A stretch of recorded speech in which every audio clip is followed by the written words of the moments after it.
What's up sa inyo mga bossing? Welcome sa day 3 ng ating pagkakalikot dito kay Eri. Ayan. So, pinasok na natin sa loob ng bahay dahil madilim na sa labas eh. Actually, dapat hanggang day 2 lang to. Kaso, tinamad na akong tapusin. Kaya inabot ng day 3. Tapos, sa day 3 naman, late na ako nag-umpisa na magkalikot, kaya ginabi na naman tayo no? Para maipakita ko sa inyo yung mga pinagagawa kong kalokohan dito sa motor na to. Nilipat natin yung battery natin dito sa loob ng compartment. Ayan. Bali, naglagay lang din tayo ng terminal para sa negative tsaka sa positive ng battery. Tapos, lahat ng wirings ng positive tsaka ng negative, ipinasok lang natin sa loob ng compartment. Wala tayong pinutol dyan. Ayan. Dito siya dumaan. Ayan, dito. Yung butas na yan. Dito dumaan yung, ayan, yung positive. Tapos yung negative, yung nasa ground. Pakita ko naman sa inyo yung nasa loob ng compartment natin.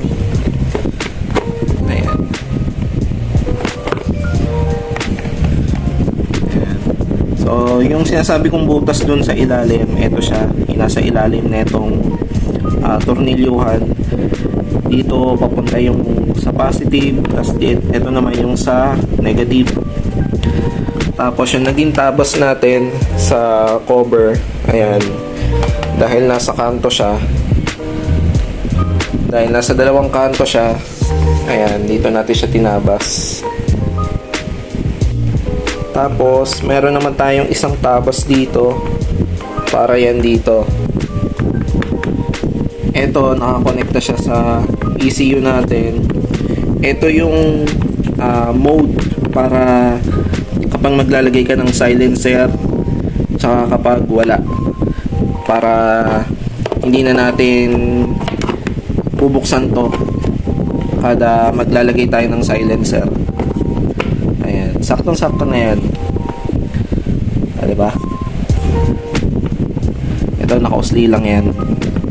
Para kapag magkakabit tayo ng silencer, uhugutin lang natin to. Bali, na testing na rin pala natin to mga bossing. Gumagana naman na lahat. At hindi naman siya sumasabog. So, pakita ko sa inyo na okay yung gawa natin. Ayan, tumunog yung fuel pump natin. At ayan, nakabukas yung panel, yung voltmeter natin. So hindi kasi natin pwede start dahil gabi na, masyadong maingay, pero isang pindot lang tayo. Ayun. So kung narinig nyo, so tumutunog naman yung starter natin.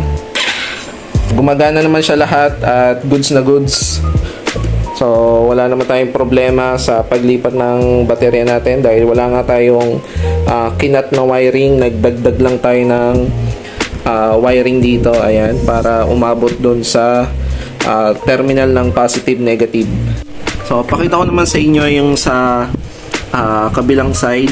Ito yung mga naging setup ng wiring. Ayan, ito yung sa indicator light natin, yung sa cambio, yung ground, tapos yung sa magneto. Ayan, pinagsama-sama ko lang siya dito. Dati siyang nakalusot dito sa ilalim, direkta kasi siyang naiinitan din sa taas ng makina. Ito naman yung butas na sinasabi ko kanina na pagdadaanan ng mga wirings para maipasok sa loob ng compartment yung sa baterya natin. So yung sa mga sakit naman ng magneto at saka ng indicator light, itinaas natin dito. Ayan, pinasok na natin dito sa loob kasi dati siyang nandito lang sa gilid, kaya kitang kita yung mga connections ng wiring natin, kaya inangat ko lang dito, pinasok sa loob, tapos ayan, naka cable tie lang siya para hindi na magalaw-galaw. So, after nga natin mailipat yung battery dito sa compartment, sunod nga natin ginawa, itinabas natin yung lagayan ng battery dito. Bali sa pagtabas pala, ganito yung naging itsura ng U-box natin sa ilalim. Dahil kapag sinagad natin yung tabas hanggang dito, magkakaroon na kasi siya ng malaking butas sa ilalim ng compartment natin. Pero tamang-tama lang naman siya kasi ito yung pinaka-frame ng motor natin. And medyo sunod naman siya dun sa frame. Tapos ito naman yung sa kabilang side. Wala na tayong tinabas dito. Ganyan na siya. Kapag nagtabas pa tayo dito sa ilalim, magkakaroon na rin siya ng malaking butas sa compartment natin. Tsaka halos pares lang din siya sa kabilang side kasi ito yung pinaka-frame natin. Tsaka ito. Ganito naman karami yung natabas natin dun sa lagayan ng baterya. Ayan. So ito yung nandito sa ilalim, yung inuupuan ng pinaka-baterya natin. Pagpasensyaan nyo na yung dumi na nakikita nyo dahil ito yung mga dumi na hindi natin naaabot kapag naglilinis tayo ng motor kasi ito yung nasa likod ng baterya natin, tsaka yung sa swing arm. Ayan. So ganyan siya karumi kapag hindi siya nalilinisan talaga. So kaya hindi ko rin muna binalik yung mga kaha nito para malinisan muna natin to bukas para mas maganda na siyang tingnan.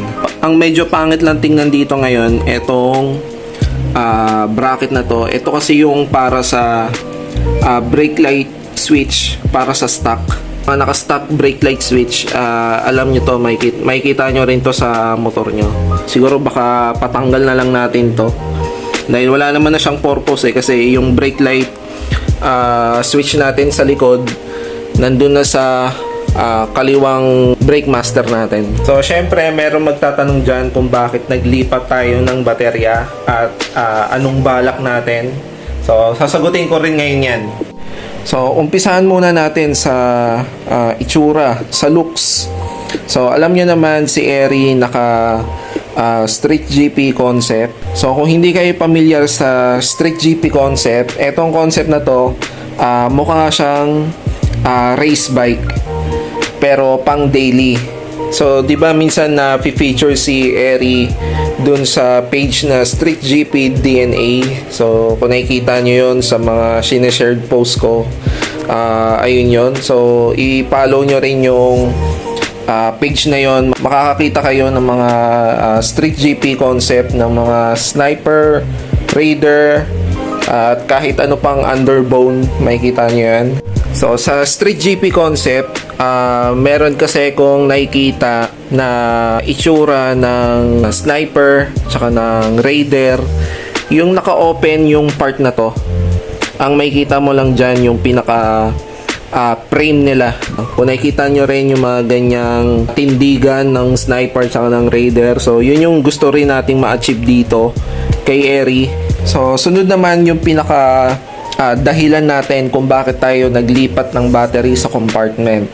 Meron tayong dalawang dahilan. Una, itong shifter natin, nakaharang kasi siya dun sa lagayan ng baterya. So pakita ko sa inyo, bali nakaganyan kasi yung lagayan ng baterya natin. So kung magpapalit ako ng battery, kailangan ko pang baklasin yung shifter ko para mahugot yung baterya. So medyo hassle, tsaka doble trabaho talaga. Alam yan ng mga naka-shifter din. So pangalawang dahilan naman, kung makikita nyo yung negative ng battery ko, may kalawang. Yung negative kasi na yan, nanditong side yan. Kapag natatalsikan ng mga tubig, siya yung unang nababasa, kaya kinakalawang.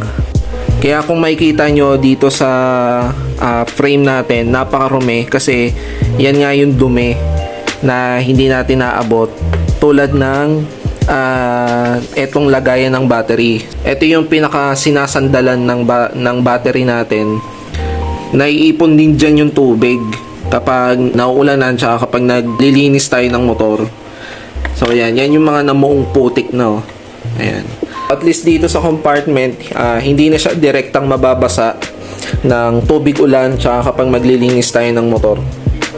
So, ayun lang. Yun lang naman yung dahilan ko kung bakit ako naglipat ng battery. Tsaka, hindi naman na to bago sa mga BFI users natin dyan. Yung iba, matagal na nilang nagawa to. Ako, ngayon ko lang nagawa yan. At nagsariling sikap lang naman ako ng paglipat ng battery dito. Tapos, sinabay ko na ng pag-ayos ng mga wirings. Bukas, lilinisin naman natin to para mas maganda na siyang tingnan. So, ayun lang mga bossing. Maraming salamat sa panonood. Sana may nakuha ulit kayong idea mga bossing. At hanggang sa susunod na vlog, maraming salamat. Ride safe. Peace.